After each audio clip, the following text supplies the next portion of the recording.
شوش الهاجس بيوته شعر بإحساس المعاني، امدح اللي بالمفاخر صيتهم نادر مثيله، بالثنى رصع مزاياهم على طرق الأغاني، سيرة بالمجد تزهى بالمكارم والفضيلة. قول في أنوار شعر وزنه يساوي الجبال، شيخة بعل النوايف ماخذها حظوة جليلة، بنت راوي بالوصايف ترجح بغيد حساني، الحلاوة الزين فيها وكل الأطباع الجميلة، والنعم دايم بأنوار ما لها بالنعم ثاني، في مدايح القصايد نختصرها بلحن الشيلة، زاهية والطيب فيها شب ريحاتك حواني، التفاني والإرادة ما تعرف المستحيلة، والفخر دايم لبوها شهم سلطان الزمان، الأصيل الوفي اللي بالكرم تزهف عوله، راوي كساب الجمايل من سمو العزداني، لا نصاها الضيف يفتح بابه يثني الجزيلة، راوي مدها للمواقف له مقام وعز شاني، فزعته بالطيب ذا يعصيتها بكل القبيلة، في ثناه تشوش أفكاري ويتباهى لساني، شامخ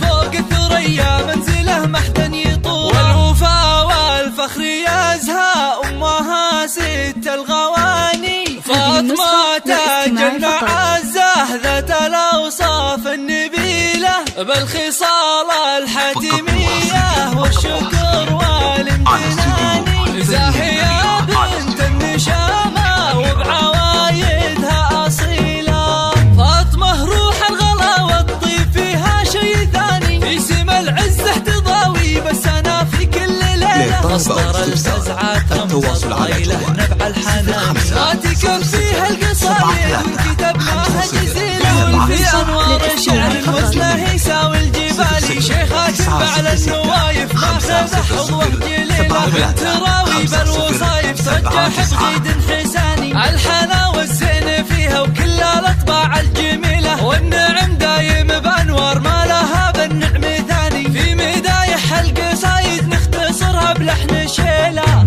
حصريا على استوديو فن الأميرة.